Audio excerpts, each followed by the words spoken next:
करते हैं, ठीक है। जैसे फॉर एग्जांपल प्रोबेबली चीजें हैं, जो चांस वाली चीजें हैं, जो संभावना है। अब आपको इसके आउटकम्स तो पता होंगे ना, क्या कि या तो हेड आएगा या तो टेल आएगा, दोनों में से कोई एक आ सकता है। मेंबर्स होते हैं वो आपका कहलाता है कौन कौन से आउट। हेलो स्टूडेंट्स, कैसे हैं आप सभी लोग। स्वागत है आप सभी का DC line CS and CMA में। तो आज हम लोग यहाँ पे बात करने वाले हैं प्रोबेबिलिटी की, और प्रोबेबिलिटी की हम लोग यहाँ पे बात करेंगे और देखेंगे कि किस टाइप के क्वेश्चंस होते हैं, क्या कॉन्सेप्ट होता है, उनके बारे में हम लोग यहाँ पे बात करेंगे। तो चलिए स्टार्ट कर लेते हैं, लेट्स स्टार्ट।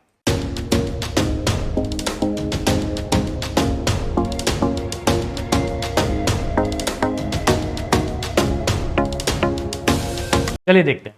अगर आज हम लोग यहाँ पे बात करेंगे प्रोबेबिलिटी की, और आपके सिलेबस के अकॉर्डिंग जो मैं बात करूँ यहाँ पे, कि जो प्रोबेबिलिटी है आपके सिलेबस के अकॉर्डिंग, उसमें आपका सिंपल वाली प्रोबेबिलिटी है, प्लस थोड़ी बहुत आपकी कंडीशनल्स प्रोबेबिलिटीज भी है, ठीक है। तो उन दोनों ही केसेस की हम लोग यहाँ पे बात करने वाले हैं, ठीक है। चलो, तो सबसे पहले अगर हम लोग यहाँ पे बात करें प्रोबेबिलिटी की, तो आप ये देखेंगे कि प्रोबेबिलिटी होता क्या है। पहले तो ये हम लोग समझ लें कि what is the probability, probability है क्या।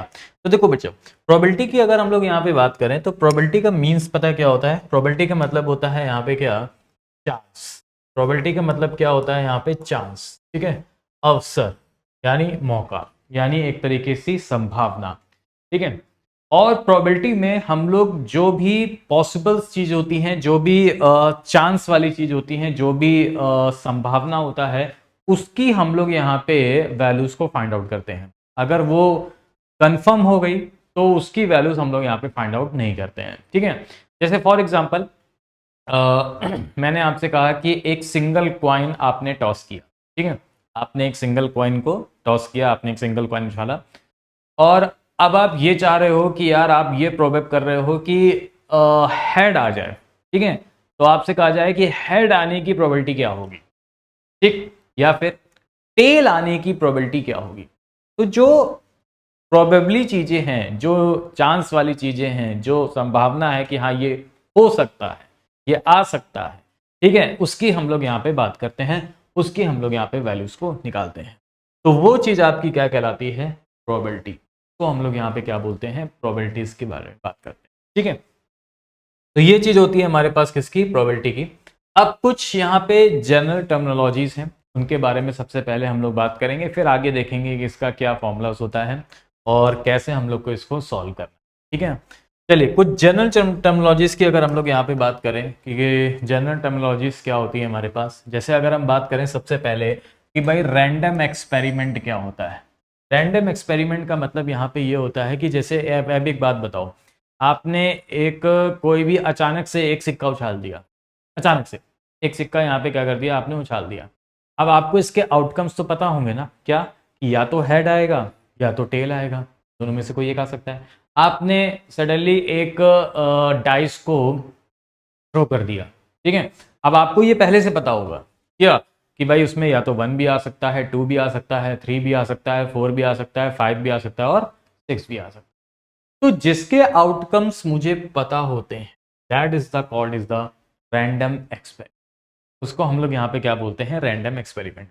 और उसमें कौन कौन से पॉसिबल आउटकम्स होते हैं, कौन कौन से एलिमेंट्स होते हैं, कौन कौन से मेंबर्स होते हैं, वो आपका कहलाता है, कौन कौन से आउटकम होते हैं, वो आपका कहलाता है sample space.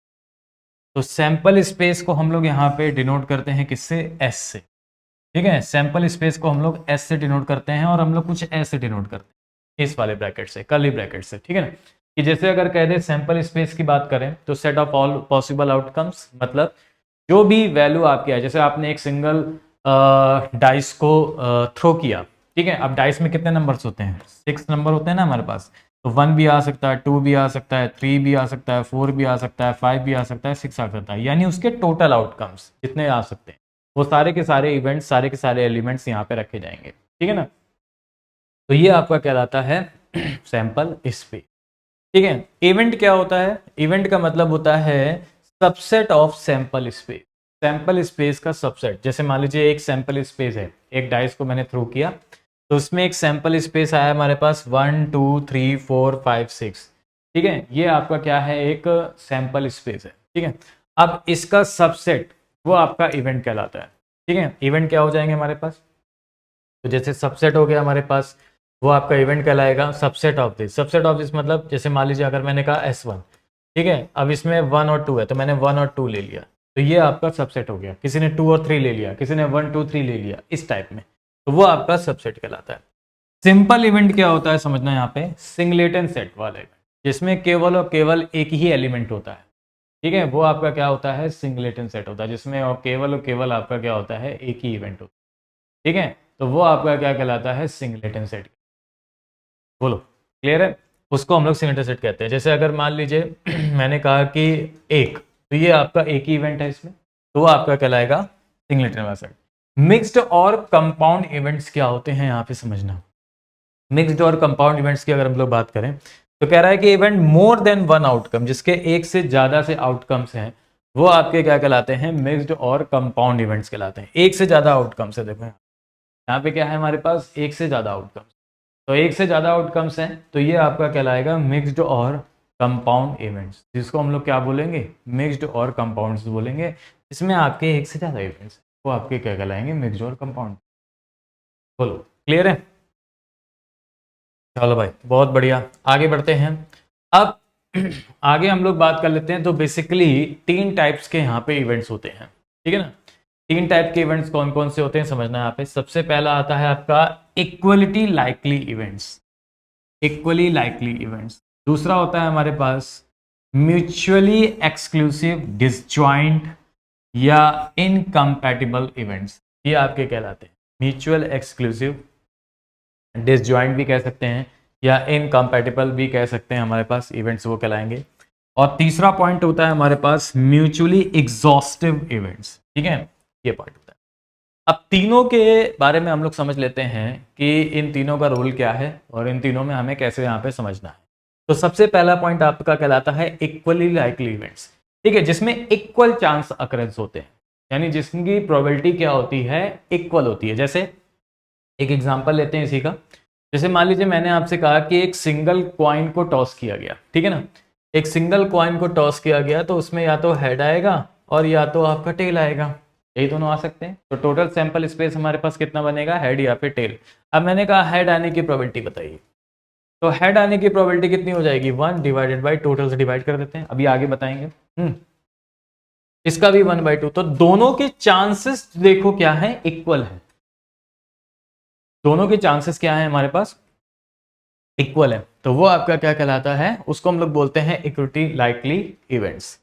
Mutually exclusive disjoint या इनकम्पैटिबल इवेंट्स क्या कहलाते हैं, तो कह रहा है कि events whose simultaneous occurrence is impossible, जिसका दो अकरेंस यानी साइमल्टेनियस अकरेंस जो है वो आपका क्या हो गया, इम्पॉसिबल हो गया। अगर मैं इस वाले पॉइंट को, यहाँ पे 2 पॉइंट समझना, अगर मैं इस वाले पॉइंट की बात करूं कि अगर मैंने एक सिंगल कॉइन टॉस किया, मान लो एक मैंने यहाँ पे क्या किया, सिंगल कॉइन को टॉस किया, ठीक है ना। अब सिंगल कॉइन को अगर हमने टॉस किया है, तो क्या, अब एक बात बताओ, क्या हेड और टेल दोनों आ जाएगा, क्या नहीं आएगा। तो साइमल्टेनियस अकरेंस इज इम्पॉसिबल, तो वहां पे कहलाता है हमारे पास क्या, म्यूचुअल एक्सक्लूसिव, इनकम्पेटिबल और डिसजॉइंट।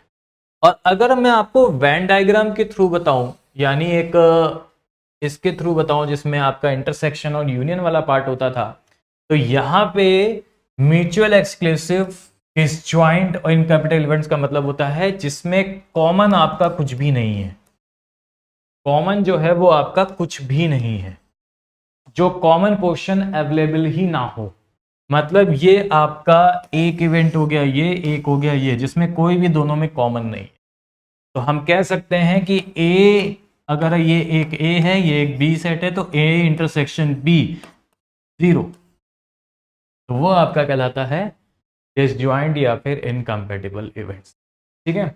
इसके बाद हम लोग बात करते हैं म्यूचुअल एग्जॉस्टिव इवेंट्स क्या होते हैं।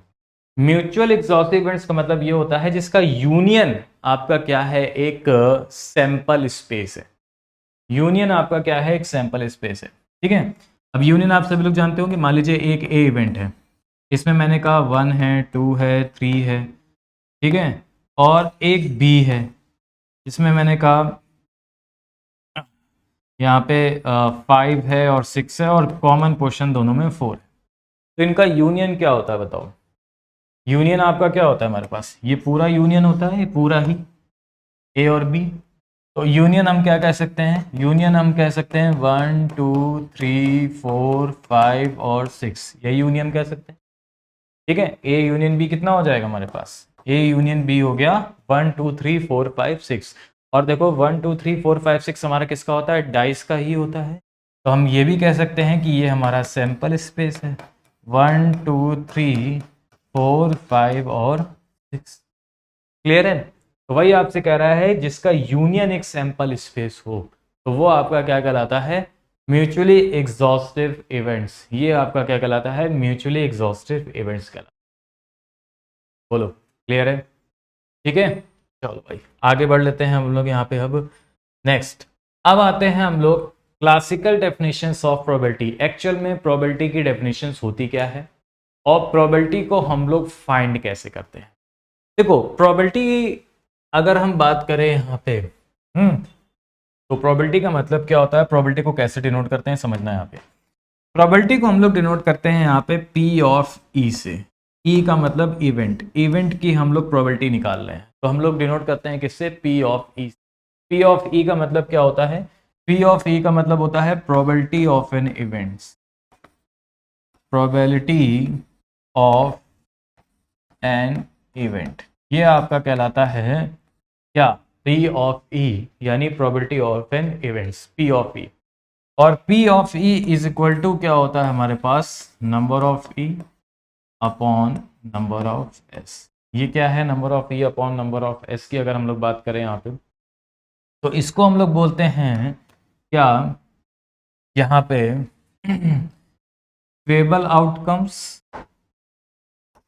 यहाँ पे हम लोग बोलते हैं फेबल आउटकम्स।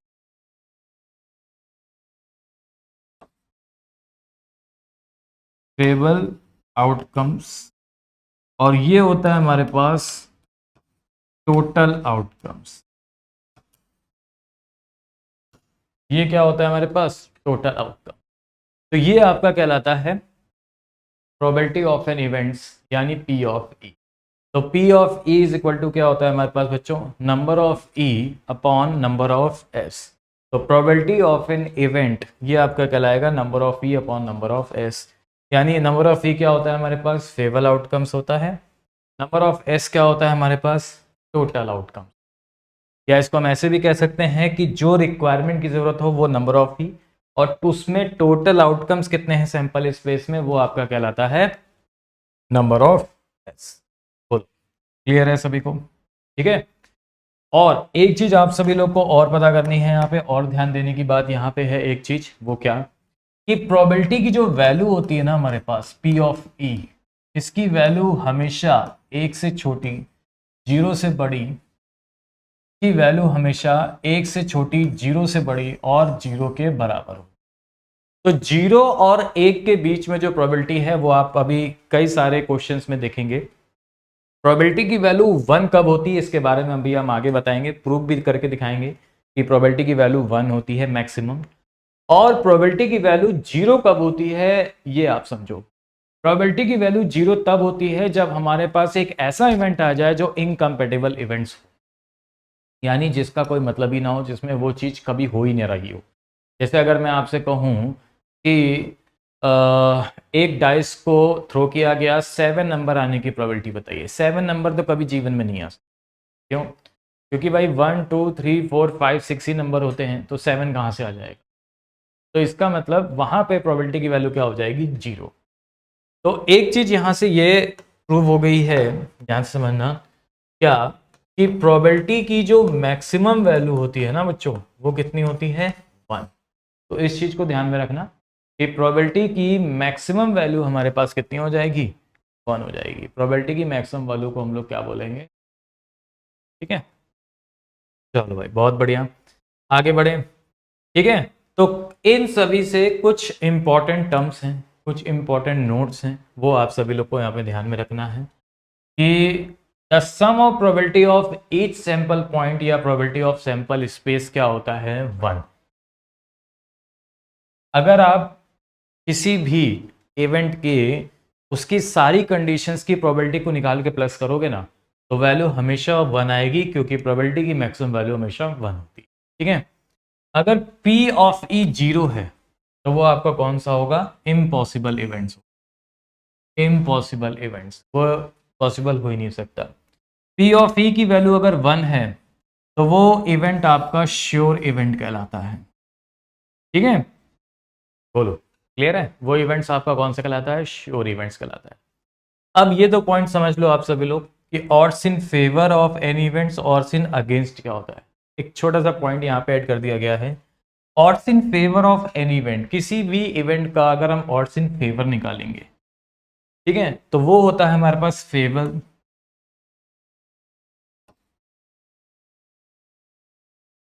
Upon unfavour.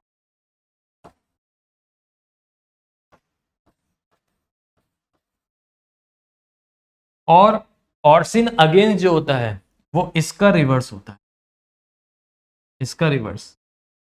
इसको ऊपर कर लो, अनफेवर अपॉन फेवर, बस। तो यानी favour outcomes upon unfavour outcomes. ठीक है, unfavour outcomes upon favour outcome, बस ये चीज। आगे आ जाओ, probability of non occurrence of event E. अब इस पॉइंट को बहुत ध्यान से समझना। एक चीज आप सभी लोग यहाँ पे और चीज समझना है यहाँ पे ध्यान से, कि किसी भी इवेंट के हैपनिंग होने की प्रोबेबिलिटी अगर पी ऑफ ई है, किसी भी इवेंट के हैपनिंग यानी होने की, किसी भी इवेंट के घटना घटने की या किसी भी इवेंट के होने की प्रोबेबिलिटी अगर पी ऑफ ई है, और किसी भी इवेंट के किसी भी घटना के ना होने की प्रोबेबिलिटी अगर P ऑफ E पे बार, ऊपर बार लगा दूं मैं, तो किसी भी इवेंट के होने की प्रोबेबिलिटी अगर P ऑफ E है और किसी भी इवेंट के ना होने की प्रोबेबिलिटी अगर P ऑफ E पे बार है, तो इन दोनों की वैल्यूज को अगर आप ऐड करोगे तो इसका सम होता है 1। तो यहां से अगर मैं किसी भी इवेंट के ना होने की प्रोबेबिलिटी निकालूं, किसी भी इवेंट के ना होने की प्रोबेबिलिटी अगर मैं निकालूं, तो वो आ जाएगा 1 माइनस पी ऑफ, वो क्या आ जाएगा हमारे पास? 1 माइनस पी ऑफ ई। तो वही पॉइंट यहां पे ये कह रहा है क्या, कि probability of non occurrence of event E, किसी भी इवेंट के ना होने की प्रोबेबिलिटी अगर पी ऑफ ई पे बार है तो उसकी वैल्यू होती है 1 माइनस इवेंट के होने की प्रोबेबिलिटी। बोलो, क्लियर है? ठीक है, तो ये पॉइंट आपको अच्छी तरह यहाँ पे समझना हो। चलो भाई, अब आगे आ जाओ। अब कुछ इंपॉर्टेंट नोट्स, कुछ थिंग्स, चीज़ें हैं जो आपको यहाँ पे समझनी है। जब हम आगे क्वेश्चन बढ़ने से पहले सॉल्व करेंगे तो कुछ चीज़ें आपको पता होनी चाहिए। वो क्या है यहाँ पे समझना। देखो, आपसे कह रहा है कि जब तक प्रोसेस कंप्लीट ना हो, जब तक प्रोसेस कंप्लीट ना हो तब तक प्रोबेबिलिटी को मल्टीप्लाई करते हैं। यानी बेसिकली ये कहना चाह रहा है कि अगर एंड आता है, एंड, और ये आप सभी लोग परम्यूटेशन एंड कॉम्बिनेशंस में पढ़ चुके हो कि जब एंड आता है तो हम लोग क्या करते हैं? मल्टीप्लाई। ठीक है, दूसरा पॉइंट कह रहा है जब लगे कि ज्यादा केसेस बन रहे हैं, एक से ज्यादा केसेस बन रहे हैं, केस 1, केस 2, केस 3, तो आप कहते हो ना, ऐसा ऐसा एक थिंकिंग आती है, ऐसा एक नोट्स आता है कि यार या तो केस 1 हो सकता है या तो केस 2 हो सकता है। तो वही आपसे कहना चाह रहा है कि जब लगे कि ज्यादा केस बन सकते हैं तो ऐड करेंगे। बेसिकली वो ये कहना चाह रहे हैं कि जब और की कंडीशंस आए या और का सेंस आए तो हमें क्या करना होता है? प्लस करना। ठीक है, तीसरा पॉइंट, क्वेश्चंस में अगर एटलीस्ट दिख जाए तो ध्यान से समझना कैसे सॉल्व करें। अगर क्वेश्चन में एटलीस्ट 1 आ रहा है, क्वेश्चन में क्या आ रहा है हमारे पास? एटलीस्ट 1 का केस आ रहा है, कह रहा है at least 1 is present, at least 1 that is this, कुछ भी। तो अगर क्वेश्चन में कभी भी एटलीस्ट 1 का केस आ रहा है तो हम कैसे सॉल्व करेंगे? तो उसके लिए आपको क्या करना होगा, कभी भी अगर एटलीस्ट 1 का केस आएगा तो उसके लिए सबसे पहले हम वो कंडीशन निकालेंगे कि आपसे कह रहा है कि एटलीस्ट वन का अगर केस आ जाए, तो सबसे पहले हम क्या करेंगे, हम वो कंडीशन निकालेंगे जिसका एटलीस्ट का केस दे रखा है, उसका पहले नन की कंडीशन निकालेंगे। तो हम पहले निकालेंगे नन की, किसकी नन की निकालेंगे, जिसकी एटलीस्ट की दे रखी है, और उसको वन से माइनस कर देंगे, तो वो आपका आ जाएगा हमारे पास कौन सा, वो आपका आ जाएगा हमारे पास एटलीस्ट वन का, वो आपका कौन सा आ जाएगा, एटलीस्ट वन का केस।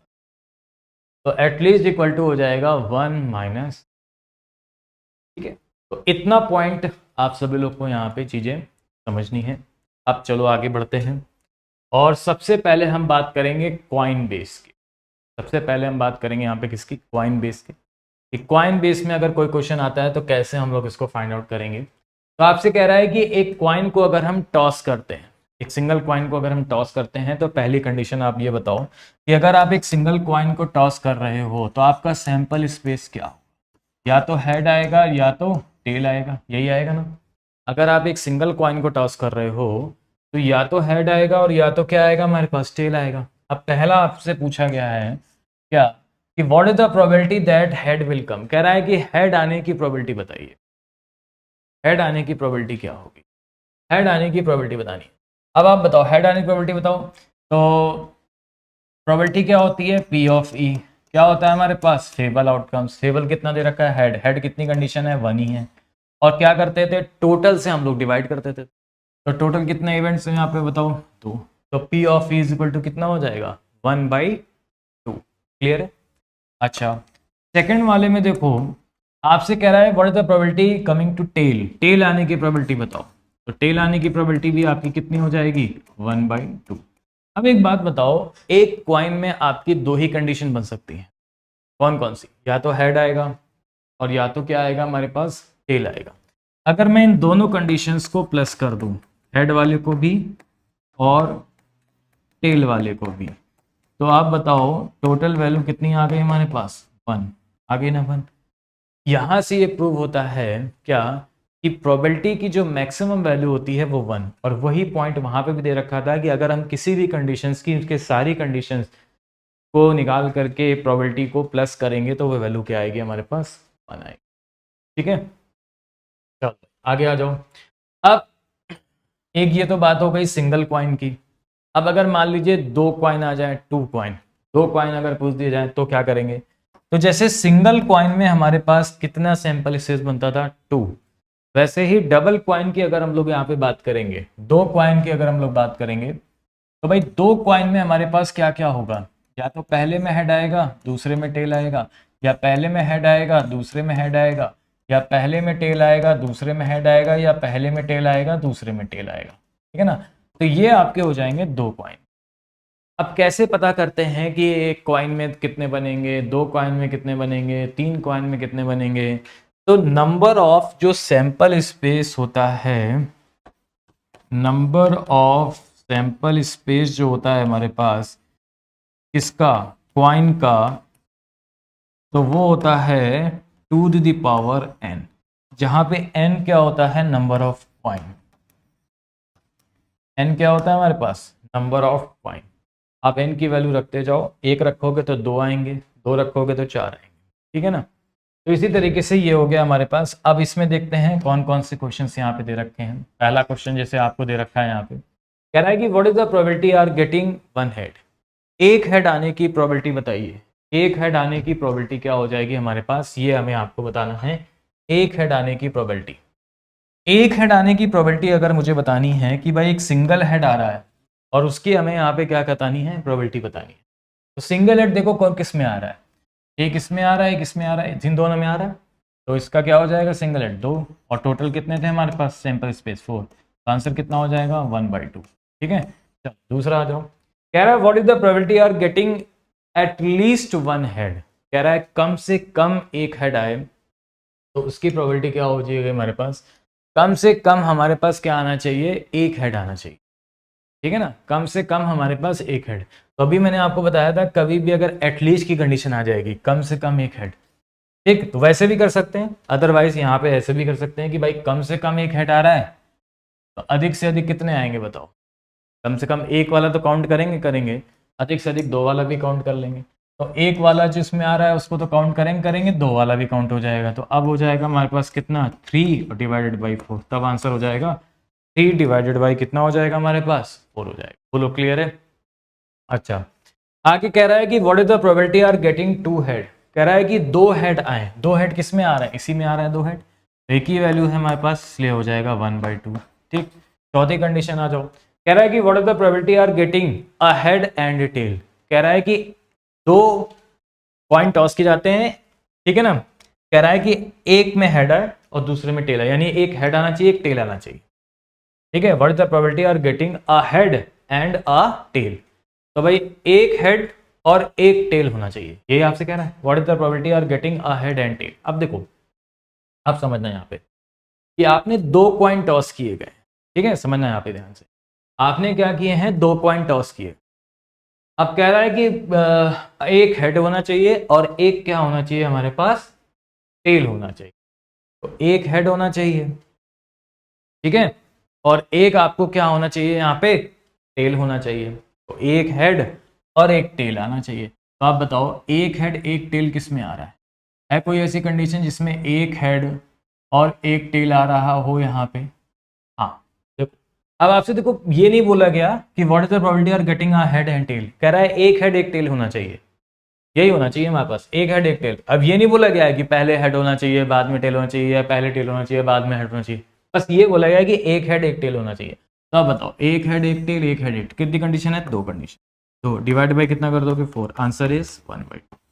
ठीक है, क्लियर है, चलो बढ़िया, आगे आ जाते हैं।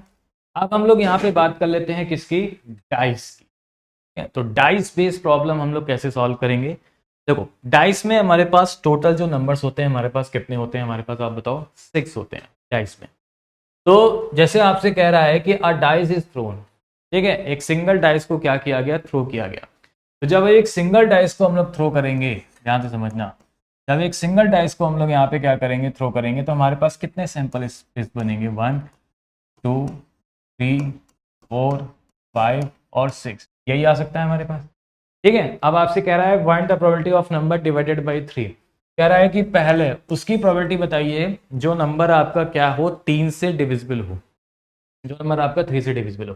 तो 3 से डिविजिबल कौन कौन से नंबर्स हो सकते हैं, एक ये हो सकता है, एक ये हो जाएगा, ठीक है ना, यही हो जाएंगे 2। तो क्या हो जाएगा 2/6, टोटल वैल्यू कितनी हो गई 6, यानी 1/3। सेकेंड आ जाओ, कह रहा है what is the probability that prime number will come. कह रहा है प्राइम नंबर आ जाए। तो प्राइम नंबर अगर आ जाएगा हमारे पास प्राइम नंबर, तो प्राइम नंबर कौन कौन से होते हैं बताओ जरा। प्राइम नंबर होते हैं 2 3 और 5, यानी कितने होते हैं हमारे पास, 3 होते हैं। ठीक है, तो 3 डिवाइड बाई कितना हो जाएगा हमारे पास 6, यानी ये वैल्यू हो जाएगी हमारे पास कितनी, 1/2। बोलो क्लियर है। ठीक, तो ये हो जाएगा हमारे पास इसका करेक्ट आंसर। तीसरा है what is the probability that the number 5 will come. कह रहा है 5 नंबर आने की प्रोबेबिलिटी बताइए। 5 नंबर तो बस एक ही बार से आ सकता है ना, एक ही कंडीशन ऐसी है जिससे 5 नंबर आ सकता है। तो ये वैल्यू हो जाएगी हमारे पास कितनी, 1/6। तो 1/6 हो जाएगा हमारे पास इसका करेक्ट। ठीक है, चलो आगे बढ़ लेते हैं। अब एक बात बताइए, अगर 2 डाइस आ जाए, ये तो थी हमारे पास सिंगल डाइस, तो सिंगल डाइस में हमारे पास टोटल सैंपल स्पेस कितने थे, 6 थे। 2 डाइस में कितने होंगे, समझो, समझना यहाँ पे ध्यान से। 2 डाइस की अगर हम लोग बात करेंगे, नंबर ऑफ डाइस आप कैसे निकालोगे, नंबर ऑफ सैंपल स्पेस आप कैसे निकालोगे। तो जैसे कॉइन में बताया था वैसे ही यहाँ पे समझ लो क्या, कि नंबर ऑफ सैंपल स्पेस जो होगा वो होगा 6 की power n, where n is a number of dice, n is a number of dice. ठीक है, अब देखो यहाँ पे क्या कह रहा है, अब यहाँ पे कह रहा है कि 2 dice are thrown together, 2 dice को क्या किया जाता है, थ्रो किया जाता है। 2 डाइस को यहाँ पे क्या किया जाता है, थ्रो किया जाता है। ठीक है ना, कह रहा है what is the probability of having the difference of digit on both of them would be 3।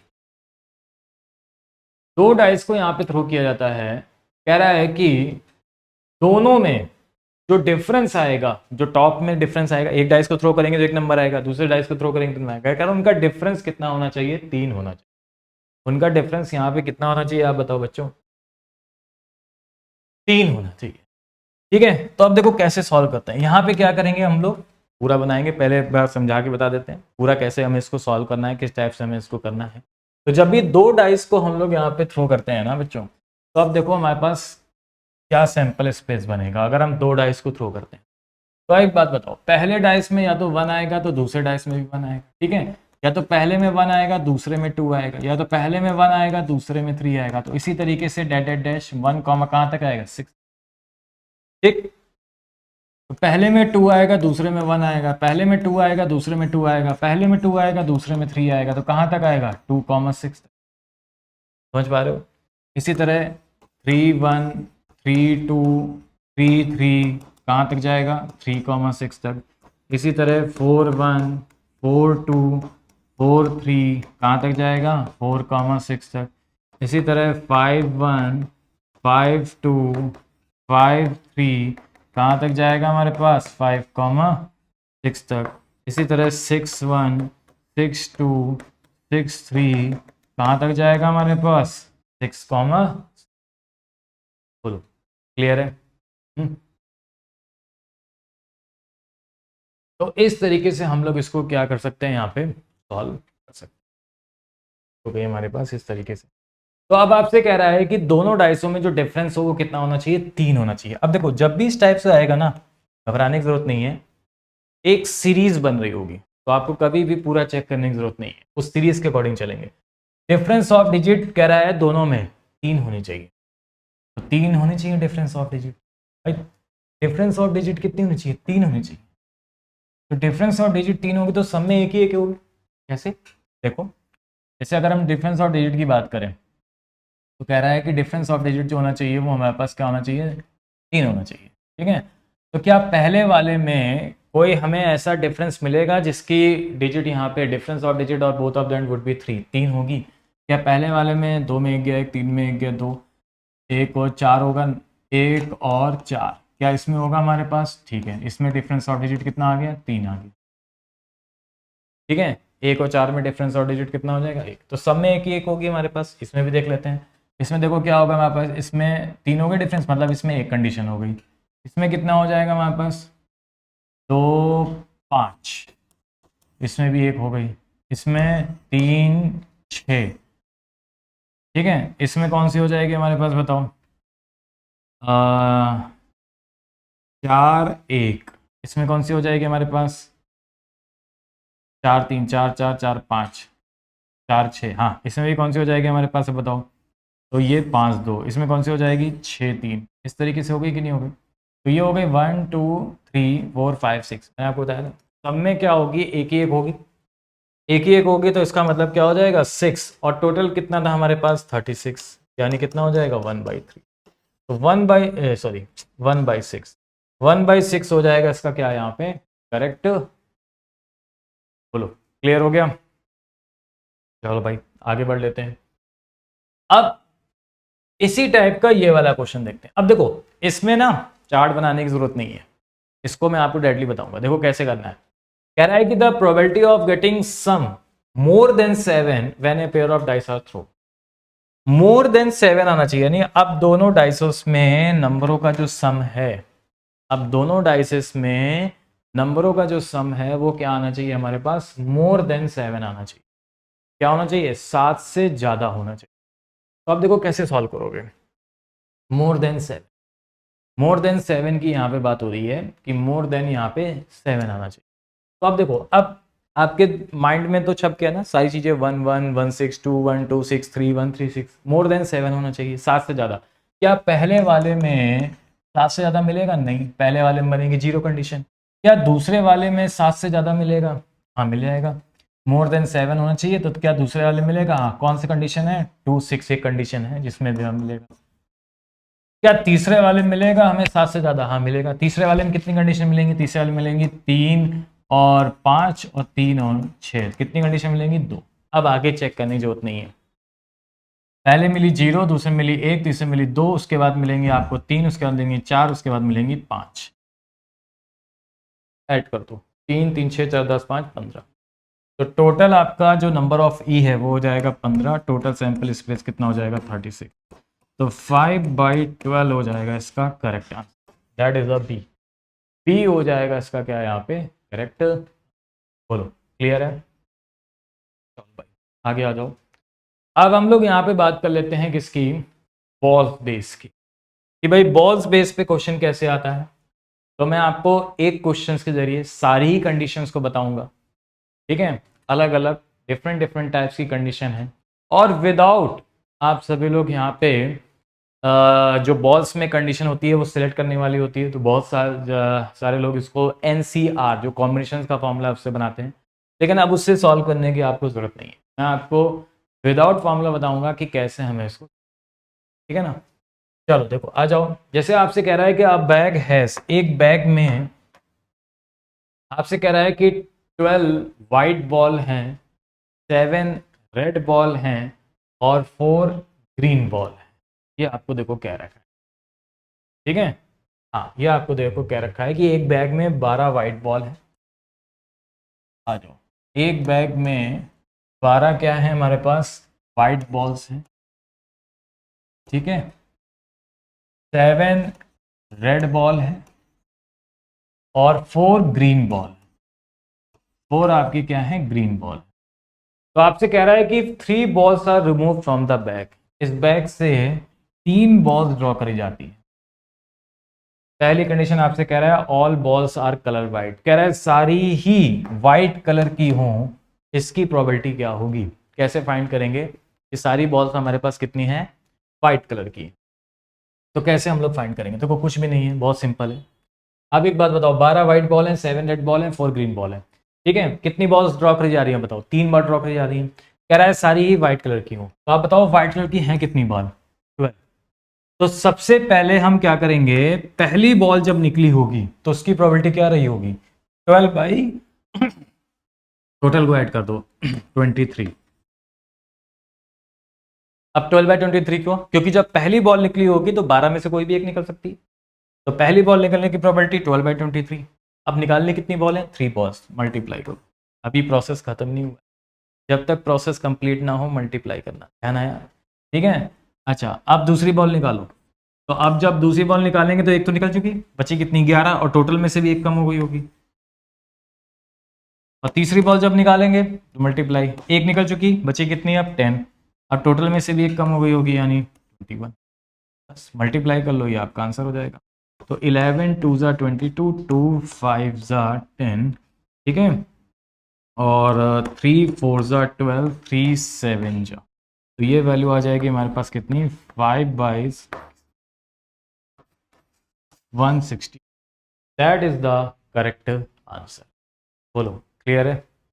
तो इस तरीके से हम लोग यहाँ पे इसको फाइंड आउट कर सकते हैं, ठीक है। चलो आगे आ जाओ। अब आपसे देखो क्या कह रहा है, अब कह रहा है कि एक बैग में 6 वाइट बॉल हैं, 4 रेड बॉल हैं और 2 ब्लैक बॉल हैं।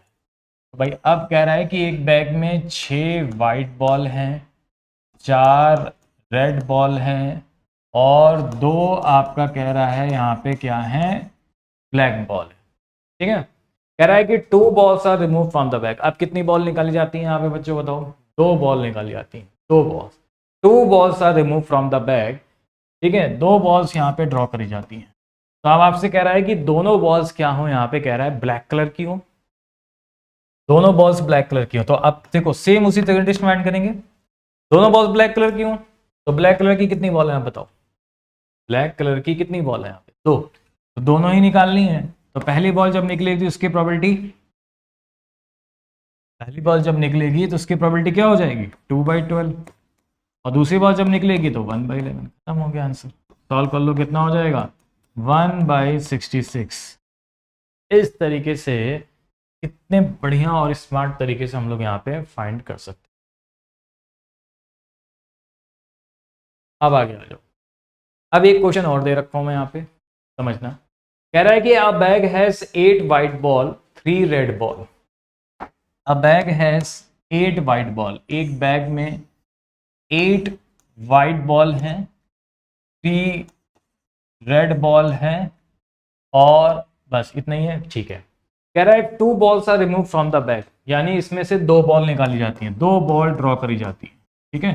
कितनी बॉल ड्रॉ करी जाती है बताओ बच्चों, 2 बॉल ड्रॉ करी जाती है। कह रहा है कि फाइंड द प्रोबेबिलिटी। अब यहाँ पे 3 कंडीशन पूछी गई। पहला पहला कह रहा है कि बोथ आर वाइट, दोनों ही वाइट हो। तो ये आपको पता है, अगर दोनों ही वाइट होंगी व्हाइट कलर की कितनी बॉल है बताओ, 8, और 2 बॉल ड्रॉ करनी है। तो जब पहली बॉल निकली होगी तो इसकी प्रोबेबिलिटी क्या रही होगी, 8 बाई, और टोटल बॉल कितनी है 11, दूसरी बॉल निकली होगी तो 7/10। ये आंसर आ जाएगा आपका। ठीक है, सॉल्व करेंगे तो ये वैल्यू हो जाएगी हमारे पास कितनी, 2425, यानी 28/55। दूसरी कंडीशन क्या है, कह रहा है बोथ आर रेड, दोनों ही रेड होनी चाहिए, दोनों ही हमारे पास क्या होनी चाहिए, रेड होनी चाहिए। तो रेड कितनी है हमारे पास 3, तो जब पहली बॉल निकलेगी तो 3/11, दूसरी बॉल निकलेगी तो 2/10। सॉल्व कर लो, तो ये वैल्यू आ गई हमारे पास कितनी, 3/55।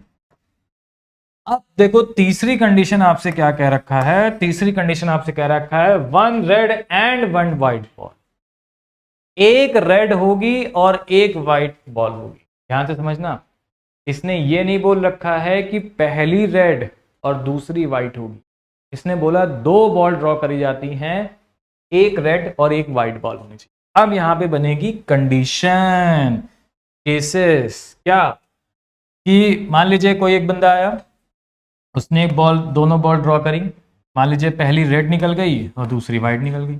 दूसरा आया, उसने कहा जी, उसने निकाली तो उसकी पहले व्हाइट निकल गई और दूसरी रेड निकल गई। केसेस बने कि नहीं बने, तो जब केसेस बनने लगते हैं तो हम क्या करेंगे, इनको ऐड करेंगे, यानी पहले मैं रेड और व्हाइट की बॉल निकालूंगा, फिर व्हाइट और रेड की बॉल निकालूंगा प्रोबेबिलिटी, और दोनों को ऐड कर दूंगा। चलो आप बताओ, रेड बॉल निकालने की प्रोबेबिलिटी कितनी हो गई बताओ, 3/11। व्हाइट बॉल निकालने की प्रोबेबिलिटी कितनी हो जाएगी, 8/1 निकल चुकी है 10, प्लस व्हाइट बॉल निकालने की प्रोबेबिलिटी कितनी हो जाएगी, 8/11। रेड बॉल निकालने की प्रोबेबिलिटी कितनी हो गई, 3/1 निकल चुकी है। तो 11 × 10, 11 × 10 आपका कॉमन हो जाएगा, और ऊपर क्या आ जाएगा हमारे पास, 24 और 24 यानी 40। तो 48/11 × 10। ठीक है, सॉल्व कर लेंगे तो ये वैल्यू हो जाएगी हमारे पास 24/11 × 5, तो 24/55। That is the correct. बोलो क्लियर है, आगे आ जाओ। अब आगे देखते हैं, नेक्स्ट देखो क्या दे रखा है। अब आपसे दे रखा है यहाँ पे क्या, कि अ बैग है 6 वाइट बॉल, कह रहा है एक बैग में 6 वाइट बॉल हैं, 4 रेड बॉल हैं, और 2 आपका क्या है यहाँ पे ब्लैक बॉल। ठीक है, कह रहा है कि 2 बॉल ड्रॉ करी जाती है, कितनी बॉल ड्रॉ करी जाती है आप बताओ, 2। कह रहा है कि नो बॉल इज कलर्ड, कोई भी बॉल रेड कलर की ना हो, तो कैसे सॉल्व करेंगे। तो एक बात बताओ, जब कोई भी बॉल रेड कलर की नहीं होगी, तो जब कोई भी बॉल रेड कलर की नहीं होगी, होगी कौन सी, व्हाइट और रेड। ठीक है, तो टोटल बॉल कितनी थी 12, रेड कलर की नहीं होनी चाहिए, तो अब बची कितनी 8। अब जो बॉल निकलेगी वो 8 में से निकलेगी। पहली बॉल निकलने की प्रोबेबिलिटी 8/12, दूसरी बॉल निकलने की प्रोबेबिलिटी 7/11। सॉल्व कर आंसर, 2 ही बॉल निकालनी है, तो ये वैल्यू हो जाएगा हमारे पास 14/33। That is the correct answer. बोलो क्लियर है, ठीक, आगे आ जाओ। अब आगे आ जाओ, अब देखो क्या कह रहा है नेक्स्ट क्वेश्चन। अगला है हमारे पास, a bag has 4 white ball, एक बैग में आपकी 4 वाइट बॉल है, 4 आपकी क्या है वाइट बॉल है, 5 रेड बॉल है, 5 आपकी क्या है यहाँ पे रेड बॉल है, और 3 आपकी क्या है ब्लैक बॉल है। तो 3 आपकी ब्लैक बॉल। कह रहा है कि a 1 ball are remove from the bag, इस बैग से एक बॉल रिमूव करी जाती है, 1 बॉल यहां से रिमूव करी जाती है, एक बॉल निकाली जाती है। कह रहा है कि अ गेटिंग अ व्हाइट और अ रेड बॉल, यानी या तो वो बॉल व्हाइट हो, और का सेंस आ गया ना, तो प्लस कर दोगे, यानी पहले आपको व्हाइट की प्रोबेबिलिटी निकालनी है और फिर आपको रेड की प्रोबेबिलिटी निकालनी है, दोनों को ऐड कर देना है। तो व्हाइट की प्रोबेबिलिटी क्या हो जाएगी, व्हाइट की ये है, तो ये हो जाएगा 4 बाई टोटल कितनी बॉल थी 12, प्लस रेड की निकालोगे तो या तो व्हाइट होगी या तो रेड होगी, ये सेंस है। तो या तो व्हाइट होगी तो व्हाइट बॉल निकलेगी तो 4 में से निकलेगी 4/12, और या तो रेड होगी, रेड बॉल निकलेगी तो 5 में से निकलेगी 5/12। सॉल्व कर लो तो 9/12 हो जाएगा इसका करेक्ट आंसर, यानी 3/। क्लियर है? ओके चलो भाई आ जाओ यहाँ पे। अब देखो अगला क्वेश्चन क्या कह रहा है यहाँ पे, समझना। नेक्स्ट क्वेश्चन की बात कर लेते हैं। अगला क्वेश्चन आपसे कह रहा है कि एक बैग में 6 व्हाइट बॉल हैं, 4 रेड बॉल हैं और 2 ब्लैक बॉल हैं। तो एक बैग में आपका 6 व्हाइट बॉल हैं, 4 रेड बॉल हैं और 2 आपकी कौन सी हैं, ब्लैक बॉल है। अब यहां में से 2 बॉल ड्रॉ करी जा रही है। कितनी बॉल ड्रॉ करी जा रही है? 2। तो 2 बॉल यहां से ड्रॉ करी जा रही है, ठीक है ना। 2 बॉल ड्रॉ करी जा रही है। कह रहा है कि दोनों ही बॉल सेम कलर की होनी चाहिए। आप कैसे सॉल्व करेंगे? सेम कलर की होनी चाहिए दोनों बॉल। दोनों ही बॉल आपकी क्या होनी चाहिए? सेम कलर की। तो जब भी ऐसा कुछ आ जाए ना कि दो बॉल ड्रॉ करी और दोनों ही बॉल सेम कलर की हो, मतलब कोई एक बंदा है उसने बॉल ड्रॉ करी तो व्हाइट ही निकले दोनों, कोई एक बंदा है उसने बॉल ड्रॉ करी तो रेड ही निकले दोनों, ठीक है ना। तो इस तरीके से जब कोई अलग अलग आएगा तो मान लो किसी का व्हाइट निकला, किसी का रेड निकला, किसी का ब्लैक निकला, तो क्या करेंगे? सबके आंसर तो डिफरेंट डिफरेंट हो जाएंगे। इसलिए यहाँ पे और का सेंस कैसे कि भाई आपसे कह रहा है कि दोनों बॉल सेम कलर की होनी चाहिए, तो या तो वो दोनों बॉल वाइट होंगी, या तो वो दोनों बॉल रेड हो सकती हैं, या मतलब और या फिर वो दोनों बॉल ब्लैक हो सकती। ठीक, तो बस सबकी दो बॉल की प्रोबेबिलिटी निकाल करके प्लस कर दो आंसर। तो व्हाइट बॉल निकालने की प्रोबेबिलिटी कितनी हो जाएगी? 6/12। और 2 बॉल निकालनी है, एक नहीं। तो पहली बॉल जब निकलेगी तो 6/12, दूसरी बॉल जब निकलेगी तो 5/11 प्लस रेड की कितनी है 4। पहली बॉल जब निकलेगी 4/12, दूसरी बॉल निकलेगी 3/11 प्लस ब्लैक की कितनी है 2। पहली बॉल जब निकलेगी तो 2/11, दूसरी बॉल निकलेगी 1/11। बस ऐड कर दो, यहाँ पे हो जाएगा 12 × 11 और इधर हो जाएगा 30, 12 और 2 44। 44 डिवाइड बाई 12 × 11। सॉल्व कर लो, यहाँ पे कितना हो जाएगा 4/12 यानी 1/3। तो 1/3 हो जाएगा इसका क्या यहाँ पे करेक्ट। बोलो क्लियर है? ठीक, अब आ जाओ इधर। ठीक, अब कह रहा है एक बैग में 6 व्हाइट बॉल हैं, 4 रेड बॉल है। क्या कह रहा है? एक बैग में आपका 6 व्हाइट बॉल हैं, 4 रेड बॉल है और 2 आपकी कौन सी है यहाँ पे ब्लैक बॉल है। अब यहाँ पे क्या हो रहा है कि 2 बॉल ड्रॉ करी जाती हैं। कितनी? 2 बॉल। कह रहा है कि 2 बॉल ड्रॉ करी जाती हैं, पहली बॉल रेड कलर की हो, मतलब पहली बॉल नहीं, मतलब 2 बॉल ड्रॉ की जाती है, उनमें से कह रहा है कि 1 रेड हो, सेकेंड आपकी व्हाइट हो। तो अब यहाँ पे भी वही केसेस बनेगा जो बताया था। क्या पहले रेड निकलेगी दूसरी व्हाइट, या फिर पहले व्हाइट और दूसरी रेड? बस सॉल्व कर लो। तो पहली रेड निकलेगी तो ये कितना हो जाएगा 4/12। दूसरी वाइट निकलेगी तो 3/11 प्लस पहली वाइट निकलेगी 6/12, दूसरी वाइट निकलेगी 5/11। सॉल्व कर लो, कितना हो जाएगा 12 × 11 कॉमन 12 और 42।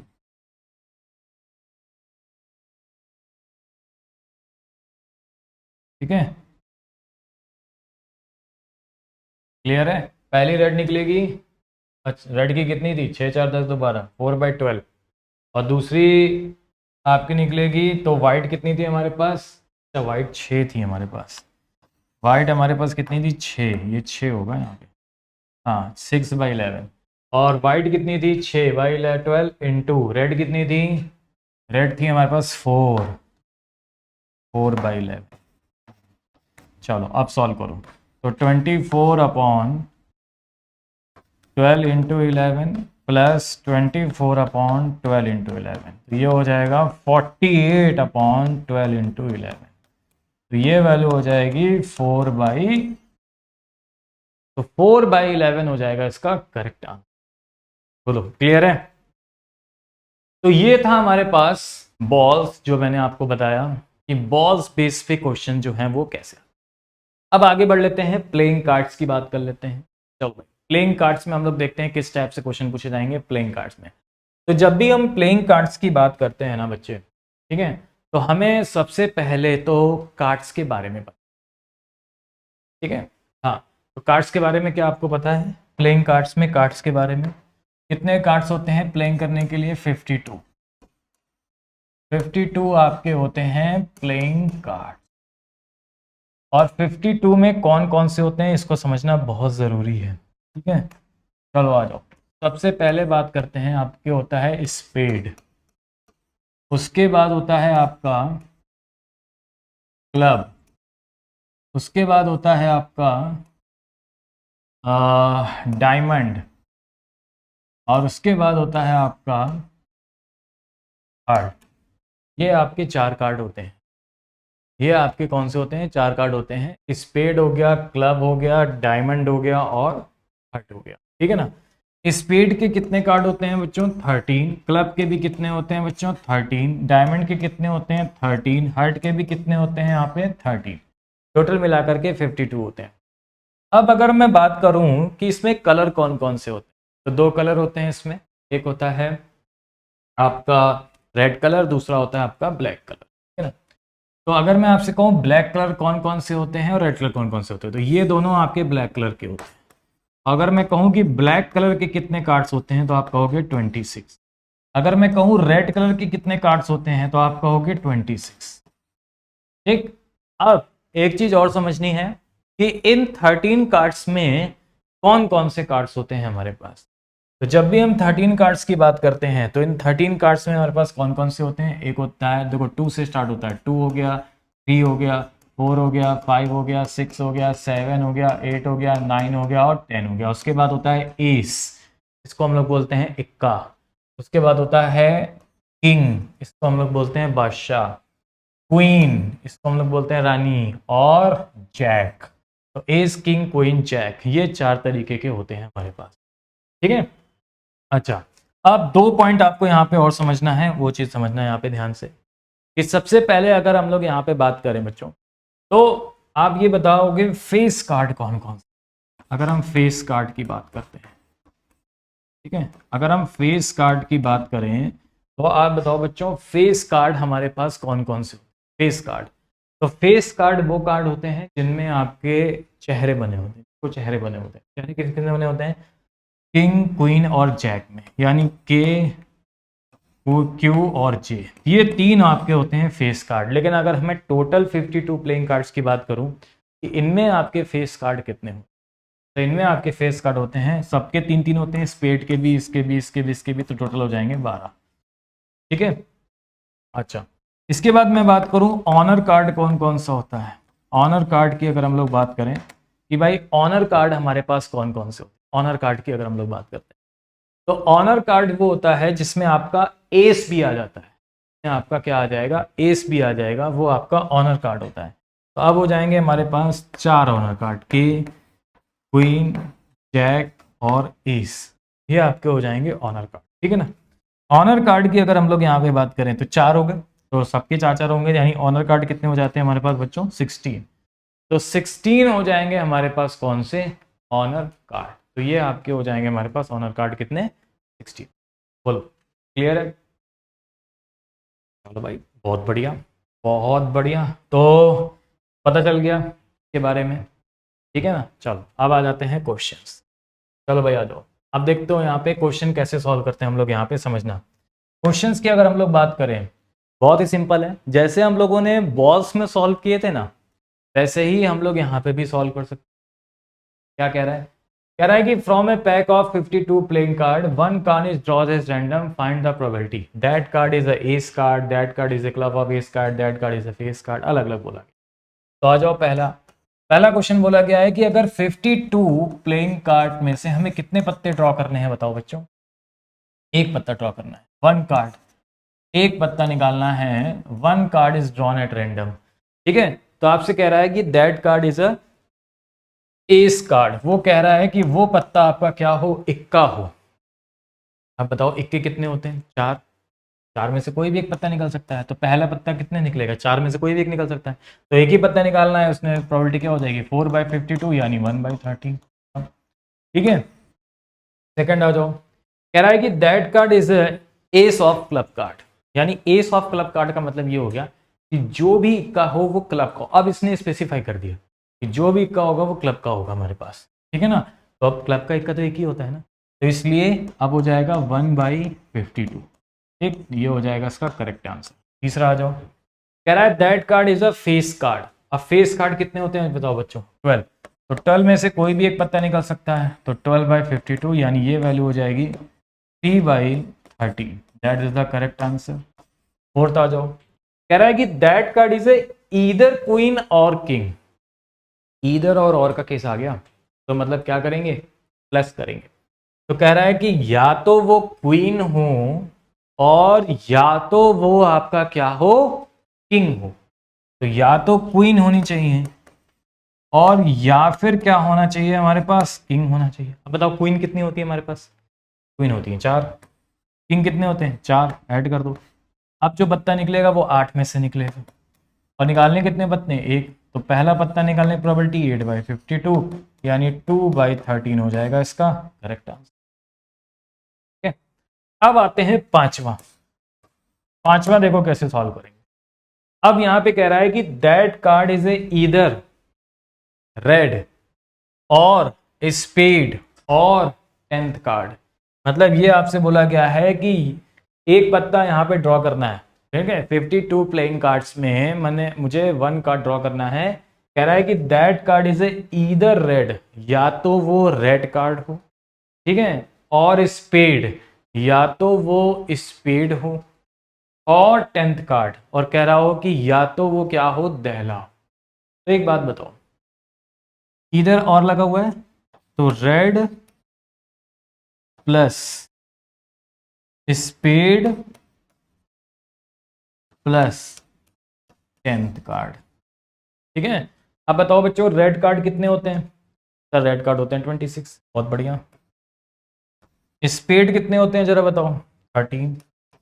10th कितने होते हैं, 4, लेकिन लिखेंगे 1 है सर, ये कैसे 1 कैसे लिखेंगे, वो तो 4 होते हैं। तो सुनो, इस रेड कार्ड में 2 दहले पहले से इंक्लूड है, इस स्पेड में एक दहला पहले से, तो बचे कितने, एक ही, क्योंकि 52 कार्ड्स में 4 ही दहले होते हैं, तो ऐड कर दो 40। अब जो पत्ता निकलेगा वो इस 40 में से निकलेगा, तो निकालने कितने पत्ते हैं, एक ही, वो तो 40/52 यानी 10/13 हो जाएगा इसका करेक्ट। बोलो क्लियर है। तो जिस तरीके से आपने बॉल सॉल्व करी थी उसी तरीके से आप इसको सॉल्व कर सकते हो। अब इसी तरीके से आप बाकियों का भी सॉल्व कर सकते हो, जैसे मान लो 52 कार्ड्स में अभी हमने एक पत्ता ड्रॉ किया था, अब अगर मान लीजिए 2 कार्ड्स ड्रॉ हो जाएं तब कैसे करेंगे, तो मैं आपको 2 बता दे रहा हूँ, बाकी आप सभी लोग अपने आप कर लेना, ठीक है। देखो क्या है, अब 52 कार्ड्स में आपके 2 पत्ते ड्रॉ हो रहे हैं, कितने पत्ते, 2, यानी 2 कार्ड्स आपके निकल रहे हैं, तो कह रहा है बोथ कार्ड आर किंग, तो जैसे बॉल्स में बताया था वैसे इसमें होगा, कह रहा है कि बोथ कार्ड आर किंग, कह रहा है कि दोनों ही पत्ते आपके क्या होने चाहिए, किंग होने चाहिए, दोनों ही पत्ते आपके क्या होने चाहिए, किंग, और किंग कितने होते हैं 4, तो 4 में से 2 पत्ते निकालने हैं, तो पहला पत्ता निकालने की प्रोबेबिलिटी 4/52, दूसरा निकालेंगे तो एक कम हो जाएगा, टोटल में से एक कम हो जाएगा 3/50, आंसर सॉल्व कर लो कितना हो जाएगा, यानी ये वैल्यू हो जाएगी 1/221, ठीक है। दूसरे की अगर हम लोग बात करें, कह रहा है कि both card are face card, दोनों ही कार्ड फेस कार्ड होने चाहिए, और फेस कार्ड टोटल कितने होते हैं 12 होते हैं, तो अब जो पत्ता निकलेगा वो 12 में से निकलेगा, निकालने कितने हैं 2, तो पहला पत्ता निकलने की प्रोबेबिलिटी 12/52, दूसरा पत्ता निकालने की प्रोबेबिलिटी 11/51, ठीक है, तो 4 3 12, 4 13 ये हो जाएगा, और 317 ये हो जाएगा, तो 11/221 हो जाएगा इसका, ठीक है। तो जैसे बॉल्स वाला किया था वैसे ही वाला कर लेंगे, इसी तरीके से हम लोग इसको सॉल्व कर सकते हैं, ठीक है, इसी तरीके से हम लोग इसको क्या कर सकते हैं, सॉल्व। तो इसी तरीके से आप बाकी कर लीजिएगा, एटलीस्ट 1 वाला केस मैंने आपको बताया था, इधर बोथ नीदर दे सेम सेम वही बॉस वाले की तरह, ठीक है। तो सभी लोग करिएगा और इस वीडियो के कमेंट में तीसरा, चौथा, पांचवा, छठा और सातवां इन सभी के आंसर बताइएगा, ठीक है। चलो भाई, अब आगे बढ़ लेते हैं। कुछ इंपॉर्टेंट क्वेश्चंस हम लोग यहाँ पे देख लेते हैं जिसमें ट्रू और फॉल्स रिलेटेड और प्रोबेबिलिटी ऑफ हैपनिंग और नॉन हैपनिंग से जो क्वेश्चंस बनते हैं उनको हम लोग कैसे सॉल्व करेंगे। तो जैसे यहाँ पे कह रहा है कि दो एरोप्लेन है, first and second bomb target, दोनों एरोप्लेन पे बॉम्ब टारगेट किया गया है। एक एरोप्लेन हमारे पास फर्स्ट है, एक एरोप्लेन हमारे पास टू है।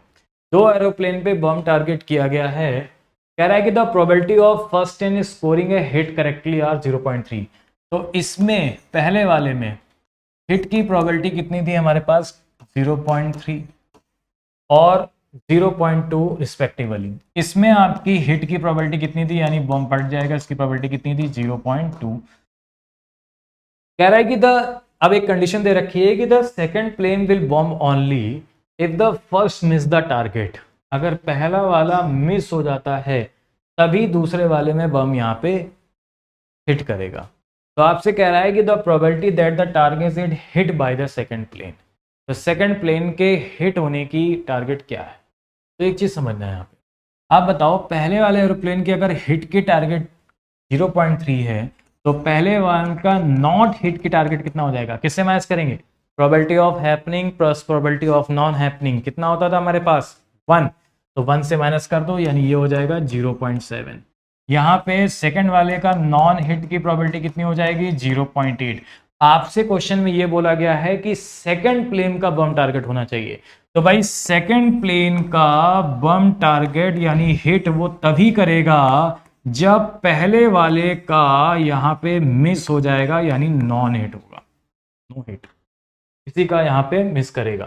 तो 0.7 और मल्टीप्लाई कर देंगे नॉन इसकी हिट की 0.2, the answer is 0.14। That is the correct. बोलो क्लियर है। चलो आगे आ जाओ, अगला क्वेश्चन देख लेते हैं। नेक्स्ट आपसे कह रहा है कि the probability that a company executive will travel by train, अगर ट्रेन से वो ट्रेवल करती है तो उसकी प्रोबेबिलिटी कितनी होगी, 2/3। और अगर वो प्लेन से करती है तो उसकी प्रोबेबिलिटी कितनी हो जाएगी हमारे पास, 1/5। कह रहा है कि ट्रेन और प्लेन के बताना, और तो क्या करोगे, दोनों को ऐड कर दो, 2/3 प्लस 1/5, सॉल्व करो जरा, कितना हो जाएगा, 10 प्लस 3 यानी 13/15। That is the correct. बोलो क्लियर, बताते जाओ भाई फटाफट, सभी लोग बताते जाओ भाई फटाफट, क्लियर हो गया, ठीक है। आगे आ जाओ, एक और क्वेश्चन है हमारे पास ये वाला, और वो कौन सा है हमारे पास, what is the chance that a leap year selected at random will contain 53 Sunday. तो 53 संडे का लीप ईयर का कितना होगा, तो वेरी सिंपल, 53 लीप ईयर में कितने होते हैं बताओ, 366 डेज होते हैं, है ना।